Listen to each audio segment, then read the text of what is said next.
आज हम लोग जो है कुछ सम जो स्पेशल केसेज हैं उसके बारे में देखेंगे, जो कि बहुत ही इम्पोर्टेंट जो है केस होगा और इसका न्यूमेरिकल और प्रॉब्लम में बहुत ही वास्ट यूज है।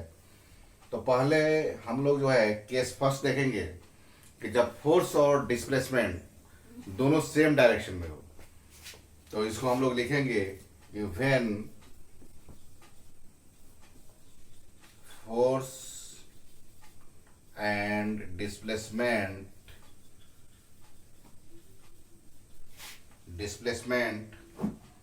are in the same direction,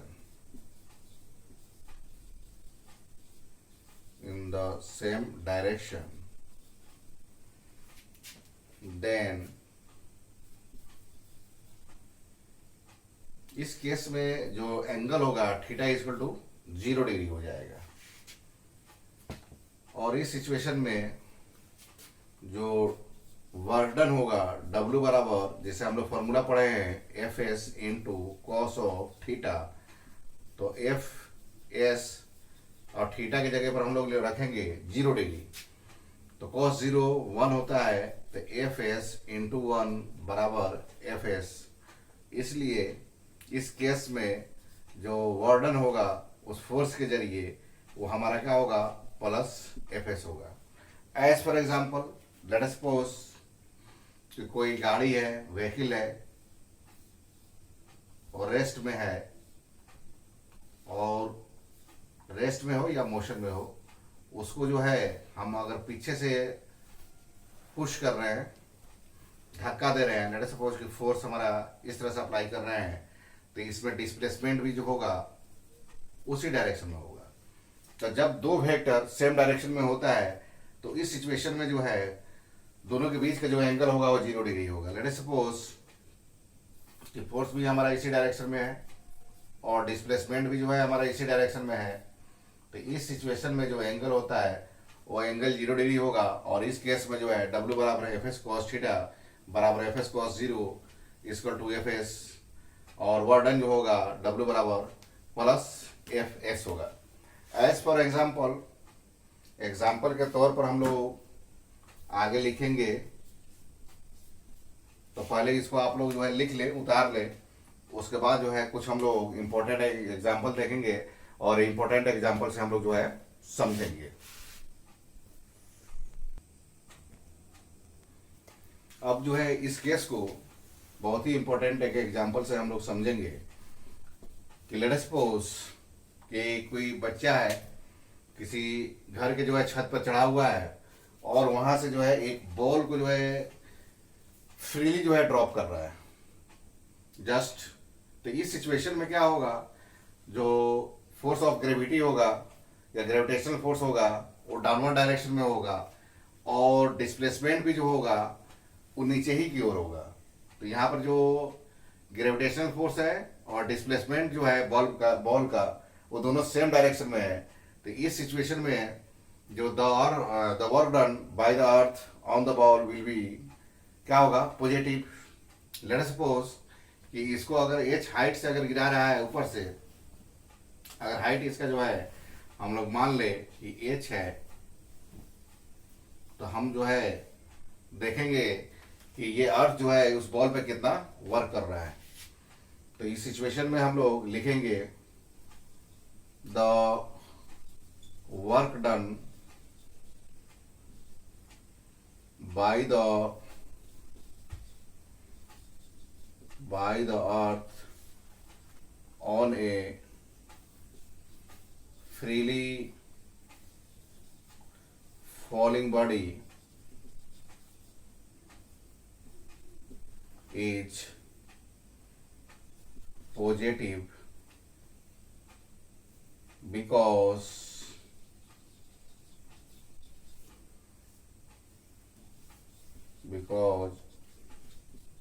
gravitational force and the displacement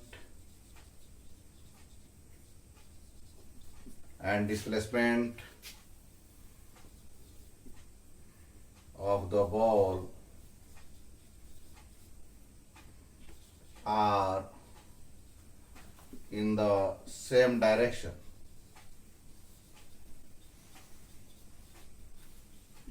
in the same direction। और इस सिचुएशन में हम लोग लिखेंगे सिंबल के तौर पर कि work done by gravitational force. इसका मतलब यह होगा, या इसको हम लोग लिख लेंगे कि इसको हम लोग बोलेंगे कि वर्क डन बाय द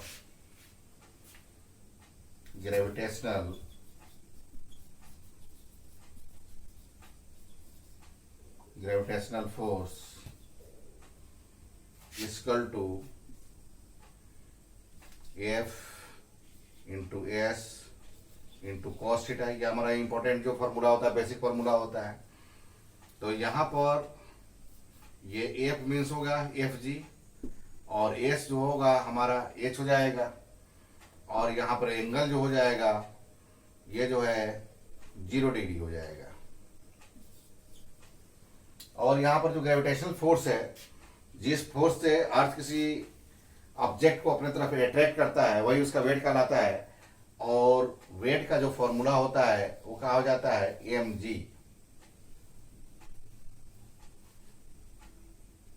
तो एफ जी के बदले में एम जी हो जाएगा, और ये एच डिस्प्लेसमेंट हो जाएगा, और cos 0 1 होता है। तो इसलिए इस केस में जो work done by the earth ये हो जाएगा एम जी एच, जो कि जो है ये ग्रेटर देन 0 होगा, मीन्स पॉजिटिव होगा। तो इस एग्जाम्पल को भी आप लोग लिख ले। यानी ओवरऑल कहने का मतलब यह है कि अगर फोर्स और डिस्प्लेसमेंट दोनों अगर सेम डायरेक्शन में हो, तो इस सिचुएशन में उस फोर्स के जरिए उस ऑब्जेक्ट पे जो वर्डन होगा वो वर्डन जो है पॉजिटिव होगा। और इस केस में वो बॉडी या वो ऑब्जेक्ट जो वर्क कर रहा है वो अपना एनर्जी क्या करेगा, ट्रांसफर करेगा। तब तक आप लोग जो है इसको लिख लें, फिर उसके बाद हम लोग नेक्स्ट अपना केस देखेंगे।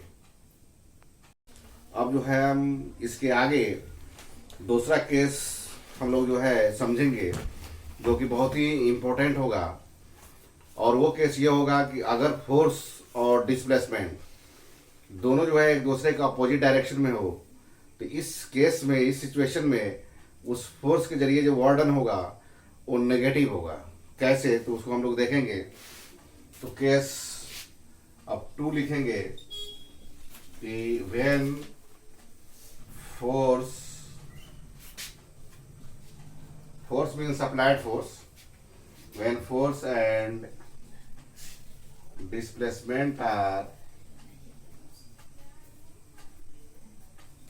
are in opposite direction,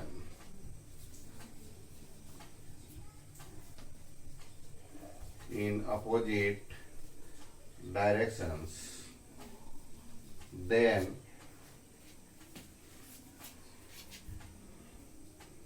in this case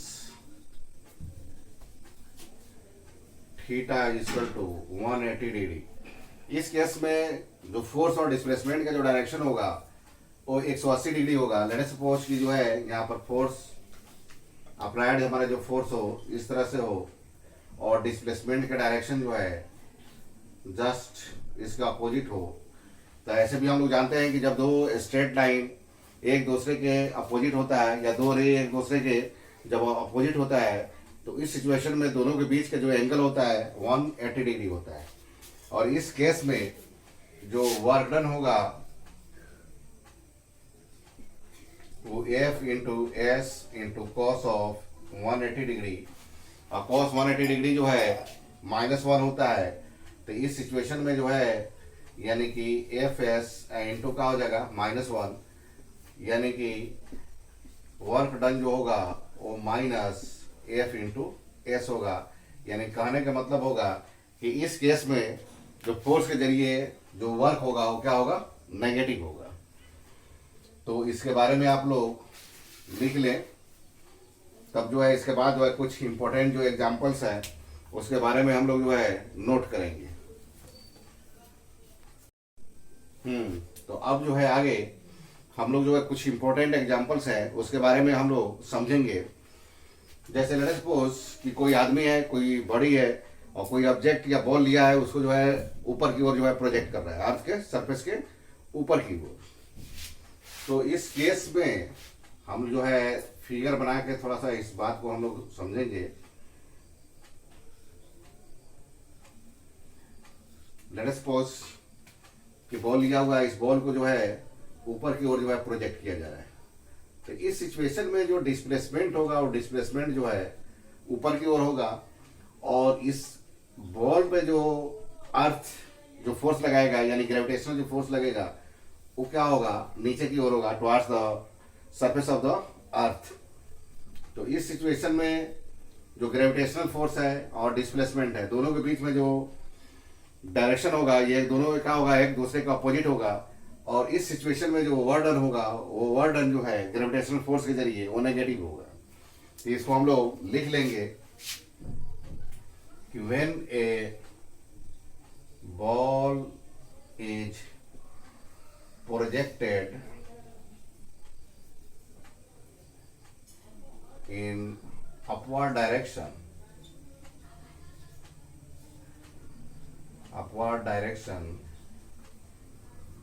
from the earth's surface,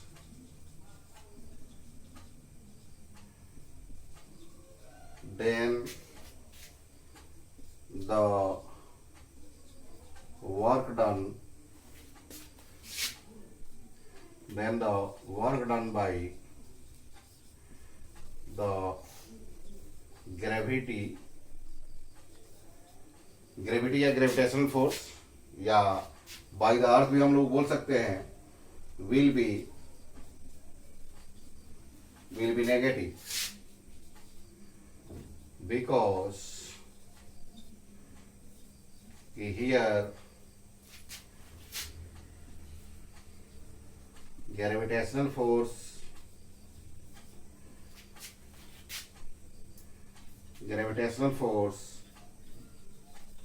and displacement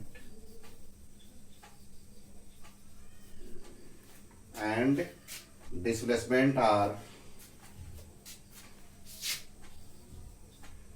in opposite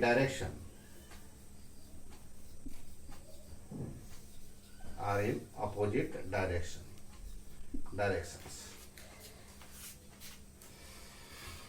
दूसरा एग्जाम्पल भी हम लोग देखेंगे, तब तक कि इसको जो है आप लोग लिख लें, फिर नेक्स्ट एग्जाम्पल हम लोग देखेंगे। हेलो स्टूडेंट्स, आगे हम लोग देखेंगे, लेट अस सपोज कि ये बॉल को जमीन के जो सरफेस है उससे h हाइट तक ऊपर फेंका जा रहा है। तो इस सिचुएशन में हम लोग देखेंगे कि work done by gravitational force क्या होगा। तो इस सिचुएशन में हम लोग लिखेंगे कि W यानी कि work done by gravitational force equal to Fs cos 180 degree. यहाँ पर जो फोर्स होगा ग्रेविटेशनल फोर्स होगा, और ग्रेविटेशनल फोर्स यहाँ पर हो जाएगा ये mg के बराबर, और जो डिस्प्लेसमेंट होगा वर्टिकल डायरेक्शन में वो h हो जाएगा, और 180 का मान क्या होगा, -1 होगा। तो इस सिचुएशन में जो वर्क डन होगा वो वर्क डन हो जाएगा -mgh, जो कि लेस देन 0 होगा, यानी कि नेगेटिव होगा। ये ग्रेविटेशनल फोर्स के जरिए वर्क डन जो है नेगेटिव हो गया। अब जो है हम देखें कि ये जो बॉडी है, ये जो आदमी है, इसके जरिए वर्क डन क्या होगा, इसके जरिए मीन्स एक्सटर्नल फोर्स के जरिए वर्क डन क्या होगा। तो इसके बारे में हम लोग आगे देखेंगे कि इस ऑब्जेक्ट या इस बॉडी के जरिए जो है इस बॉल पर जो वर्क डन होगा वो पॉजिटिव होगा, इसलिए कि डिस्प्लेसमेंट भी जो ऊपर की ओर है और ये एक्सटर्नल फोर्स भी जो है इसमें ऊपर की ओर लगाया जा रहा है। तो दोनों सेम जो है डायरेक्शन में होगा। तो इस सिचुएशन में जो है work done by external force वो हमारा पॉजिटिव होगा। तो अब हम लोग देखेंगे कि work done by external force ये क्या होगा। तो इस केस में जो है ये Fx यानी कि Fx की जगह ये होगा external force I into S I into cos of 0 degree.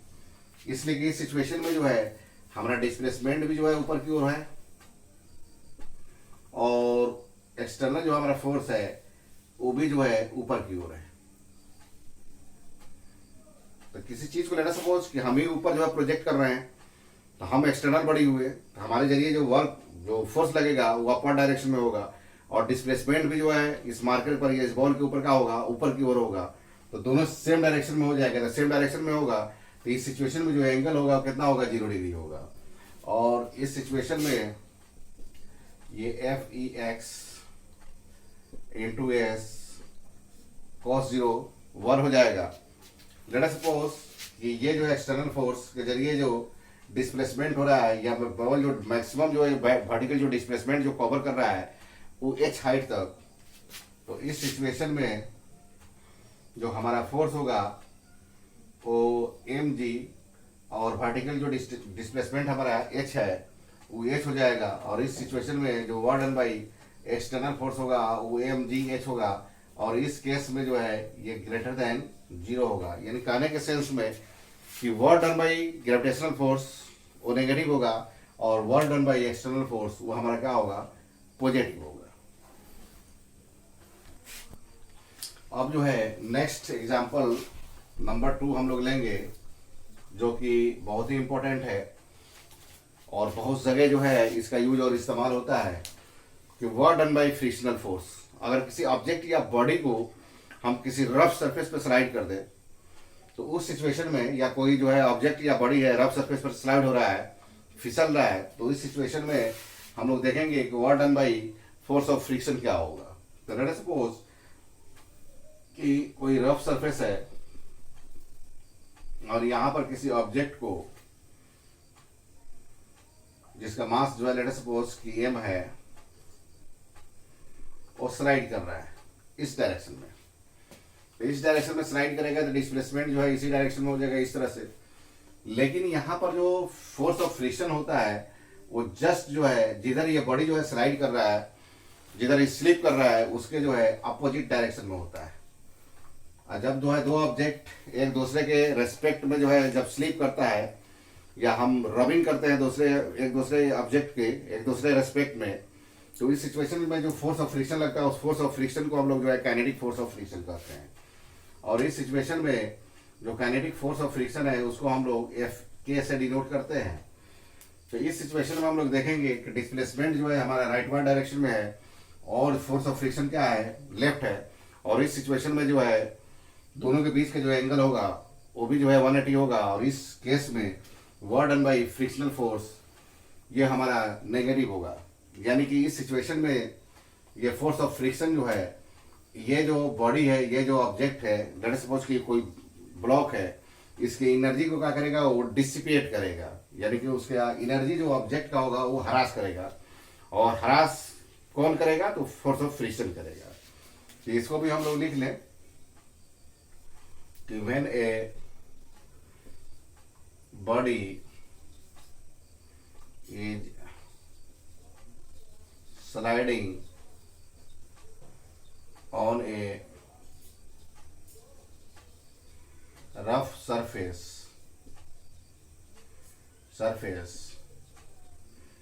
then in this case work done by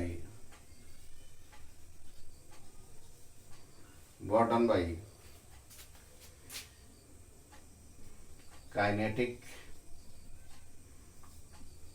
force of friction will be negative.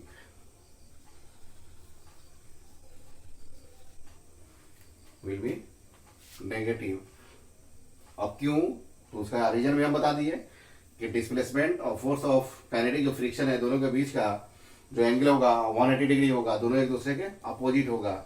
इसलिए इस केस में जो है जो work done by force of friction वो क्या होगा, हमारा नेगेटिव होगा। या इसको हम लोग सिंबल में ऐसे भी लिख सकते हैं कि work done by force of friction, kinetic force of friction equal to F K S into cos of 180 degree. तो ये जो है एफ के एस इंटू -1 होगा, और फाइनली ये हमारा हो जाएगा माइनस एफ के इंटू एस, यानी कि वर्क डन बाई जो फोर्स ऑफ काइनेटिक फ्रिक्शन है वो हमारा नेगेटिव होगा। तो इस बात को हम लोग याद करेंगे कि फोर्स ऑफ काइनेटिक फ्रिक्शन के चलते जो वार्डन होता है वो ऑलवेज जो है नेगेटिव होता है। इसके बाद हम लोग जो है चर्चा करेंगे एक और जो है फोर्स ऑफ फ्रिक्शन होता है जिसको हम लोग कहते हैं स्टैटिक फोर्स ऑफ फ्रिक्शन। तो स्टैटिक फोर्स ऑफ फ्रिक्शन के जरिए वार्डन जो है हमारा क्या होगा, इधर नेगेटिव होगा कि पॉजिटिव होगा, हम लोग जो है अगले एग्जाम्पल में समझेंगे। तब तक कि आप लोग इस एग्जाम्पल को लिख लें। एग्जाम्पल नंबर हम लोग 3 समझेंगे जो कि बहुत ही इंपॉर्टेंट और बहुत ही क्रिटिकल होगा और टिपिकल टाइप के एग्जाम्पल होगा। इसलिए होगा कि इस सिचुएशन में हम लोग देखेंगे कि एक केस में फ्रिक्शन के जरिए वर्क जो है वर्क डन पॉजिटिव होगा, और दूसरे सिचुएशन में वो फ्रिक्शन के जरिए वर्क डन जो है नेगेटिव होगा। तो ये जो है मिसकंसेप्शन नहीं होना चाहिए कि फ्रिक्शन के जरिए हमेशा जो है वर्क डन नेगेटिव ही होता है, यह गलत होगा। कभी जो है कुछ ऐसा फ्रिक्शन होता है जिसको हम लोग स्टैटिक फोर्स ऑफ फ्रिक्शन होता है कहते हैं, जिसके जरिए वार्डन जो है वो हमेशा पॉजिटिव होता है, और काइनेटिक फोर्स ऑफ फ्रिक्शन होता है इसके चलते जो वार्डन होता है वो हमेशा नेगेटिव होता है। कैसे? तो इसको एक जो है ये बताया बहुत ही क्रिटिकल और टिपिकल एग्जांपल है, उसे हम लोग समझेंगे। लेट अस सपोज कि कोई रफ सरफेस है और जो है 2 ब्लॉक हम लोग लेंगे। एक ब्लॉक जो है नीचे होगा, लेट अस सपोज इसको हम लोग ए मान लेते हैं, और दूसरा ब्लॉक जो है हमारा इसके जस्ट ऊपर है, इसको हम लोग जो है बी मान लेते हैं। तो लेट अस सपोज कि नीचे वाले ब्लॉक को जो है चाहे हम राइट की ओर जो है ड्रैग करें घसटे, या लेफ्ट की ओर कहीं भी हम घसीट सकते हैं। तो ये लेट अस सपोज इस तरह से जो है स्लिप कर रहा है। तो इस सिचुएशन में जो है ये दोनों ब्लॉक का डिस्प्लेसमेंट जो होगा वो राइटवर्ड ही होगा, लेकिन नीचे वाले जो है ब्लॉक है, इस ब्लॉक पर जो फोर्स ऑफ फ्रिक्शन है ये जो है स्लिप कर रहा है। तो जहां 2 सरफेस एक दूसरे के ऊपर जो है जब स्लिप करते हैं तो हमेशा याद रखना चाहिए कि वहां पर हमेशा जो है फोर्स ऑफ फ्रिक्शन जो लगेगा वो काइनेटिक फोर्स ऑफ फ्रिक्शन होगा, जिसको हम लोग जो है एफ के से जो है डिनोट करते हैं। अब सवाल ये रहा ऊपर वाला है ना, तो नीचे वाला जब मूव करेगा तो उसके साथ साथ ऊपर वाला भी मूव करता है। तो इसको कौन जो है कौन फोर्स लगाता है और किस फोर्स के जरिए वो आगे की ओर मूव करता है? तो ये ऊपर वाला जो ब्लॉक हमारा बी है उस बी पर ए के जरिए ये आगे की ओर फोर्स ऑफ फ्रिक्शन लगता है, जिसको हम लोग स्टैटिक फोर्स ऑफ फ्रिक्शन कहते हैं, जो ऑलवेज जो है ये मोशन को कॉज करता है, यानी मोशन को क्रिएट करता है, स्टैटिक फोर्स ऑफ फ्रिक्शन। तो इस सिचुएशन में जो है यहाँ स्टैटिक फोर्स ऑफ फ्रिक्शन और डिस्प्लेसमेंट सेम डायरेक्शन में हो जाएगा, और जो है यहाँ पर काइनेटिक फोर्स ऑफ फ्रिक्शन और डिस्प्लेसमेंट एक दूसरे का अपोजिट डायरेक्शन में हो जाएगा। तो इसलिए नीचे वाले ब्लॉक पर जो है काइनेटिक फोर्स ऑफ फ्रिक्शन के जरिए जो वार्डन होगा वो नेगेटिव होगा, और ऊपर वाले जो ब्लॉक है उस पर जो है ये वार्डन बाई ये फोर्स ऑफ स्टैटिक फ्रिक्शन, यहाँ पर जो स्टैटिक फ्रिक्शन है इसके जरिए जो है इस ब्लॉक पर जो वार्डन होगा वो हमारा पॉजिटिव होगा। तो इस बात को हम लोग लिख ले in the given figure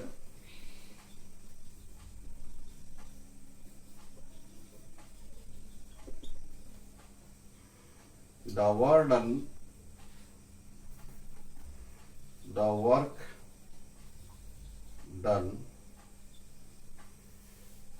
on the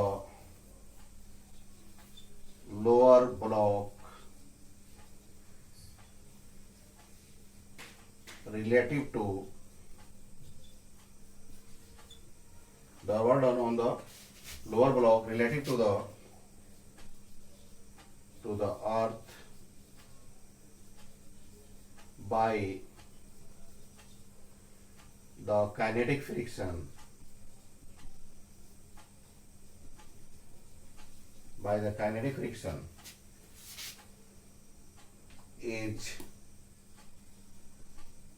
is negative,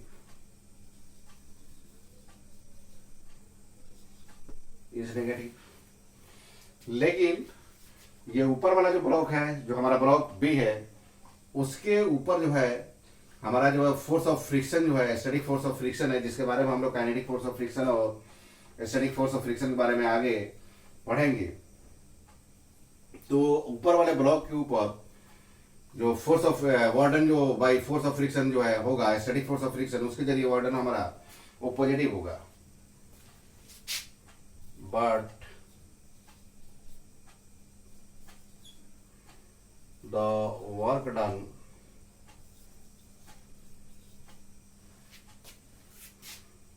on the upper block यानी कि B, but the work done on the upper block B by the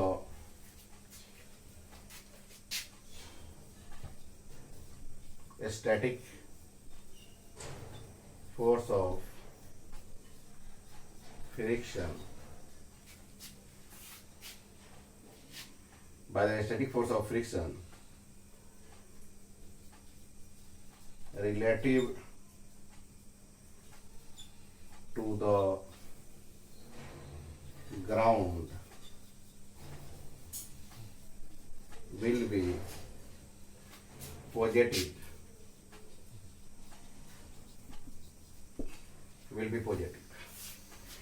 अब एक लास्ट अगर सवाल पूछा जाए कि अपर ब्लॉक पर लोअर ब्लॉक के रेस्पेक्ट में वार्डन क्या होगा, तो वो जो है जीरो हो जाएगा। जीरो इसलिए हो जाएगा कि नीचे वाले ब्लॉक के रेस्पेक्ट में जो बी है वो क्या होगा, ऑलवेज रेस्ट में होगा। यानी कि ए के फ्रेम से अगर देखा जाए तो बी जो है हमेशा रेस्ट में रहेगा, यानी कोई डिस्प्लेसमेंट नहीं होगा।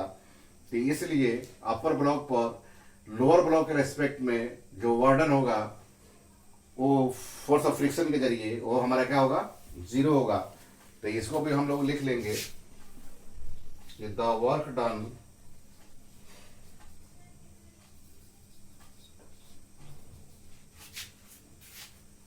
ऑन द upper block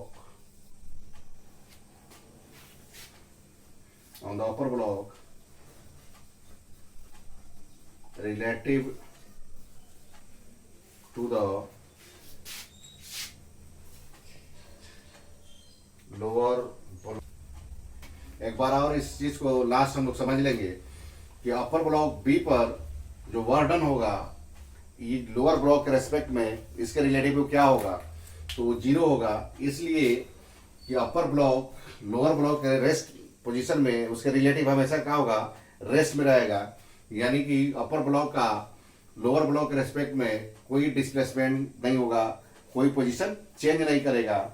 इसलिए अपर ब्लॉक का डिस्प्लेसमेंट लोअर ब्लॉक के रेस्पेक्ट में जीरो हो जाएगा, और जिसके चलते warden on the upper block by the force of friction will be zero. तो इसको हम लोग लिख ले the work done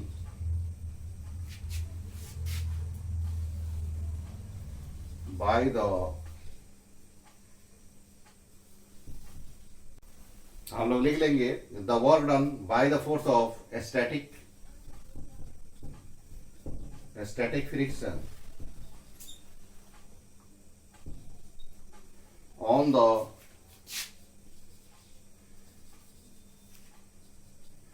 upper block relative to the lower block will be zero. Zero इसलिए होगा कि अपर ब्लॉक का जो है लोअर ब्लॉक के रेस्पेक्ट में कोई डिस्प्लेसमेंट नहीं होगा, मीन्स का होगा वो डिस्प्लेसमेंट जीरो हो जाएगा। इसलिए अपर ब्लॉक पर लोअर ब्लॉक के रेस्पेक्ट में फोर्स ऑफ स्टैटिक फ्रिक्शन के चलते जो वार्डन होगा वो जीरो होगा। तो लिख लिया जाए, बहुत ही इंपॉर्टेंट जो है एग्जांपल है। फिर उसके बारे में हम लोग फिर आगे जो है चर्चा करेंगे। तो आज हम लोग जो है लास्ट केस जो है उसके बारे में पढ़ेंगे, और केस 3 होगा। और इस केस में ये होगा कि फोर्स और डिस्प्लेसमेंट एक दूसरे के नॉर्मल हो, यानी कि एक दूसरे के साथ जो अगर 90 डिग्री का एंगल बना रहा है, तो इस सिचुएशन में फोर्स के जरिए जो वार्डन होता है वो वार्डन जो है जीरो होगा। तो इसको हम लोग लिख लें कि when applied force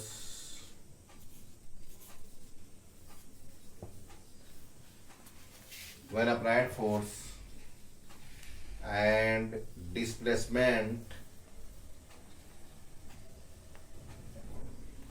displacement are perpendicular to each other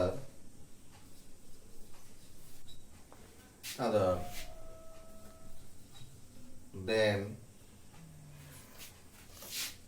ये वर्क डन जो हो जाएगा ये F S into cos of 90 degree. जैसे कि हम लोग जानते हैं कि कॉस ऑफ 90 डिग्री जीरो होता है और जीरो से मल्टीप्लाई करने के बाद हमारा रिजल्ट जो होगा वो जीरो होगा। यानी कि कहने का मतलब ये हो गया कि अगर फोर्स और डिस्प्लेसमेंट एक दूसरे के परपेंडिकुलर हो तो इस सिचुएशन में फोर्स के जरिए जो वर्क डन होगा वो जीरो होगा। और कुछ इम्पोर्टेंट एग्जाम्पल्स हैं उसके बारे में हम लोग लिख लें। जैसे एग्जाम्पल नंबर 1 में हम लोग देखें कि लेट अस सपोज कि कोई ऑब्जेक्ट है,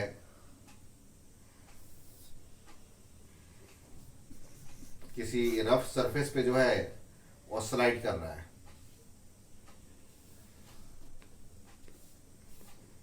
इधर राइट साइड या लेफ्ट साइड दोनों में कहीं हम ले सकते हैं। लेट अस सपोज कि ये डिस्प्लेसमेंट इसका जो हो रहा है राइट साइड में है, तो इसका डिस्प्लेसमेंट को हम लेट अस सपोज कि एस मान लें। तो इस पे कितने फोर्सेज जो लग रहे हैं, जितने सारे फोर्सेज लग रहे हैं उसको हम लोग दिखा दें। तो लेट अस सपोज कि अगर इसका मास जो है m है तो एक ग्रेविटेशनल फोर्स जो वेट होगा इस ऑब्जेक्ट का mg वो नीचे की ओर लगेगा, और एक जो है नॉर्मल फोर्स लगता है जो कि कांटेक्ट सरफेस के हमेशा जो है 90 डिग्री एंगल पे होता है, इसलिए इस फोर्स को हम लोग जो है नॉर्मल फोर्स कहते हैं। ये दो ऑब्जेक्ट, दो बॉडी जब एक दूसरे के कांटेक्ट में होता है और दोनों सरफेस एक दूसरे के जो नॉर्मल डायरेक्शन में जो फोर्स लगाता है उसी फोर्स को हम लोग जो है नॉर्मल फोर्स कहते हैं। और तीसरा फोर्स जो है लेट अस सपोज कि ये स्लाइड कर रहा है, अगर ये सरफेस रफ है तो इस पे काइनेटिक फोर्स ऑफ फ्रिक्शन लगेगा एफ के इस डायरेक्शन में। और दूसरा चीज कि कोई बाहरी जो है एक्सटर्नल जो फोर्स है वो जो है इस डायरेक्शन में लग रहा है लेफ्ट टू राइट। तो यहाँ पर हम लोग देखेंगे या लिख सकते हैं कि work done by normal force. इसका मतलब ये होगा, लैंग्वेज में हम लोग लिखे तो इसका मतलब होगा कि work done by normal force, done by normal force. ये भी उसी तरह से जो है एफ या एफ के जगह पर यहाँ पर हम जो है एन देंगे या एफ एस लिख दे, F S cos of 90 degree, यहाँ पर भी जो है जीरो हो जाएगा। फिर उसी तरह से work done by M G यानी ग्रेविटेशनल फोर्स के चलते भी वर्क डन हमारा जो है जीरो हो जाएगा। तो इस एग्जाम्पल्स को आप लोग लिख लें, उसके बाद और एग्जाम्पल के बारे में हम लोग आगे चर्चा करेंगे। और यहाँ पर हम लोग देखेंगे कि work done by force of kinetic friction ये हमारा जो है नेगेटिव होगा। जैसे हम लोग पीछे वाला केस में भी चर्चा की है कि यहाँ पर जो है काइनेटिक फोर्स ऑफ फ्रिक्शन और डिस्प्लेसमेंट जो है एक दूसरे के अपोजिट डायरेक्शन में होता है। एफ के into S into cos of 180 degree means ये हो जाएगा माइनस एफ के इंटू एस। उसी तरह से यहाँ work done by external force, यहाँ पर जो है F E x into S, दोनों सेम डायरेक्शन में, तो यहाँ पर एंगल जो है cos 0 डिग्री हो जाता है और यहाँ पर हो जाएगा एफ ई एक्स आई इंटू एस जो कि हमारा पॉजिटिव होगा। और यहाँ पर ये वर्क डन बाई ये काइनेटिक फोर्स ऑफ फ्रिक्शन वो जो है नेगेटिव होगा। तो इस एग्जांपल्स को आप लोग अच्छे से लिख लें। अब जो है अगला एग्जांपल हम लोग लिखेंगे एग्जांपल नंबर 2 में कि the work done by the sun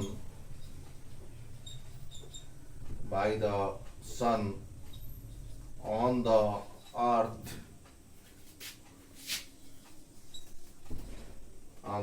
earth is 0। इसलिए यहां पर जो है जो ग्रेविटेशनल फोर्स लगता है, सन जो फोर्स लगाता है अपने तरफ, वो और जो अर्थ का जो डिस्प्लेसमेंट होता है वो दोनों एक दूसरे के जो है नॉर्मल होता है, यानी एक दूसरे के जो है पे 90 डिग्री का एंगल बनाता है एक दूसरे के साथ। जैसे हम लोग जो है एग्जांपल के तौर पर देख लें, एक्चुअली जो है ये अर्थ जो है इलिप्टिकल पाथ में मूव करता है, तो उसको जो है हम लोग फिगर बनाकर उसको अच्छे से समझ लें। इलिप्टिकल पाथ मीन्स जो है वो पाथ जो होता है ओवल होता है, अंडे के जैसा होता है। सन जो है लेट अस सपोज कि यहाँ पर होता है, अर्थ जो है अपने ऑर्बिट में जो है मूव करते रहता है।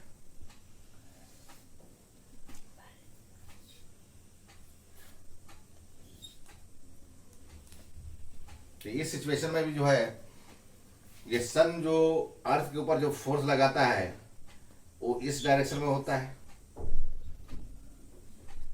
और यहां पर जो है ये अर्थ का जो वेलोसिटी का डायरेक्शन होता है इस पॉइंट पर जो है खींचे गए टेंजेंट के डायरेक्शन में होता है, और वेलोसिटी के डायरेक्शन में ये डिस्प्लेसमेंट होता है। तो यहाँ पर फोर्स और जो है डिस्प्लेसमेंट के बीच का जो एंगल होता है वो 90 डिग्री होता है, जिसके वजह से जो है सन के चलते या सन के जरिए जो वर्क डन होता है अर्थ पे वो 0 हो जाता है। उसी तरह से जो है अर्थ के जरिए जो है मून पे या नेचुरल जो सैटेलाइट जिसको हम लोग मून कहते हैं उस पे भी जो वर्क डन जो है 0 हो जाता है। आर्टिफिशियल जो सैटेलाइट होता है उस पे भी जो है अर्थ के जरिए जो वर्क डन होता है वो 0 होता है। द वर्क डन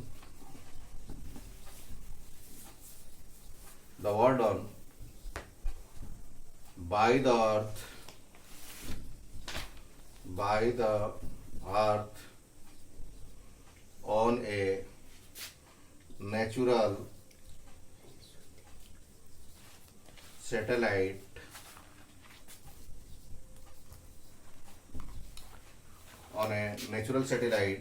अर्थ का जो नेचुरल सैटेलाइट होता है वो मून होता है।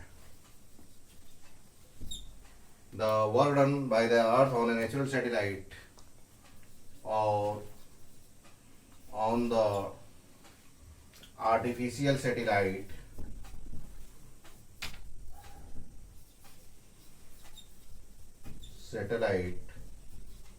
on the artificial satellite is 0। यहाँ पर भी वही कंसेप्ट है कि अर्थ जो अपना फोर्स लगाता है ग्रेविटेशनल फोर्स वो, और नेचुरल जो सैटेलाइट मून होता है या आर्टिफिशियल जो सैटेलाइट होता है उसका जो डिस्प्लेसमेंट होता है वो दोनों एक दूसरे के ऊपर जो है 90 डिग्री के एंगल बनाता है, जिसके वजह से जो है वार्डन जो है 0 हो जाता है। तो इस एग्जाम्पल को भी आप लोग लिख लें। अब एक लास्ट जो है एग्जाम्पल हम लोग देखेंगे कि सिंपल पेंडुलम जो होता है, जैसे आप लोग देखे होंगे जैसे घड़ी उड़ी में क्या होता है वो ऑसिलेट करते रहता है, या कोई कार और होता है उसमें भी एक बॉब जो है लटका हुआ रहता है, वो भी क्या होता है ऑसिलेट करते रहता है। उसी को जो है हम लोग सिंपल जो है पेंडुलम कहते हैं। तो उसका जो है एक फिगर हम लोग पहले बना ले सिंपल पेंडुलम का। और ये एक थ्रेड जो होता है धागा है, धागा से जो है ये इस तरह से जो है ये स्विंग करते रहता है। तो यहां पर हम लोग देखें कि लेट अस सपोज कि इसको मीन पोजीशन कहा जाता है, कि मीन पोजीशन पर अगर लेट अस सपोज कि इस तरह से ये ऑसिलेट कर रहा है तो यहाँ पर जो टेंशन का जो फोर्स लगेगा ये अपवर्ड डायरेक्शन में लगेगा, और यहाँ पर जो अगर वेलोसिटी अगर इस तरह से ऑसिलेट कर रहा है लेफ्ट की ओर, तो यहाँ पर जो वेलोसिटी की डायरेक्शन होगा ये टेंजेंट की डायरेक्शन में हो जाएगा। तो यहाँ पर भी जो है फोर्स ऑफ जो टेंशन होता है और डिस्प्लेसमेंट होता है, दोनों के बीच का एंगल जो है 90 डिग्री होता है। या लेट अस सपोज कि यहाँ पर भी देखें इस पोजीशन में, तो यहाँ पर भी टेंशन हमारा लगेगा इस तरह से होगा, और यहाँ पर भी जो है वेलोसिटी का डायरेक्शन होगा यहाँ पर जो है टेंजेंट के डायरेक्शन में हो जाएगा, और यहाँ पर भी दोनों के बीच का जो एंगल होता है और 90 डिग्री होता है। तो इसलिए सिंपल पेंडुलम में जो टेंशन के जरिए जो वार्डन होता है सिंपल पेंडुलम पर, वो भी वार्डन जो है 0 हो जाता है। तो इस एग्जाम्पल को भी हम लोग लिख ले, लास्ट है कि the work done by the tension on a simple pendulum is 0। तो इसको भी फिगर आप लोग बना ले, आप बनाकर जो है लिख ले। इसके बाद जो है हम लोग तब तक फिर हम लोग आगे नेक्स्ट वीडियो में मिलेंगे।